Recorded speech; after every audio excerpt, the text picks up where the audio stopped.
എന്റെ കൂട്ടുകാരെ ഈ വീഡിയോ ഒന്ന് കണ്ടെങ്കിൽ നിങ്ങൾക്ക് ഒരുപാട് ഇഷ്ടപ്പെടും. ഇതുപോലെ ഒരു ചങ്കത്തി ഉണ്ടെന്നുണ്ടെങ്കിൽ ഒന്ന് അയച്ചു കൊടുക്കും. Done done. ഓക്കെ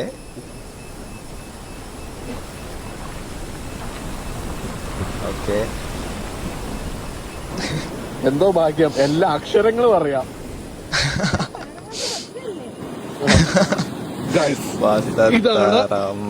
വസ്ത്രം, ഇതാണ് വസ്ത്രം. ഓക്കെ. അത് സായ, അത് തായ, അത് രായല്ല. ചങ്കത്തിനോ ഓർമ്മ വന്നിട്ടുണ്ടെങ്കിൽ ഒന്ന് മെൻഷൻ ചെയ്യട്ടാ. വസ്ത്രം. ഞാൻ വസ്ത്രം എഴുതി കാണിച്ചേ. ഇതാണോ? അതാണോ ക്ലോസ്? ഇതാണ് വസ്ത്രം. വസ്ത്രം. Tomato the same thing. ഇത് ഇത് വസ്ത്രം. അതല്ല വസ്ത്രമ എഴുതി വെച്ചാണ് നീ. വസ്ത്രം എന്നല്ല, വസ്ത്രമ.